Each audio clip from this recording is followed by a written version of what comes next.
Hello friends, welcome to our YouTube channel. In this video, I'm gonna tell you about how to do conference call in your Mi Note 14 5G smartphone. Before watching this video, if you have not subscribed to our YouTube channel, then subscribe to it and like our video. So let's start friends. First, you have to click on phone call app. Then you have to dial first number like this. I have dialed this number, and after this you can see you have to click on add call.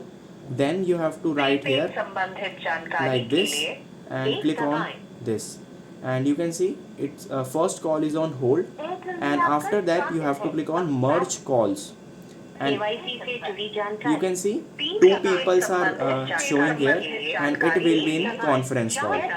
And this is how you can do conference calls, and you can record it also, and you can also add another member of this call. I hope you like this video. If you like this video, then subscribe to our YouTube channel for more helpful tips and tricks videos. Thanks for watching.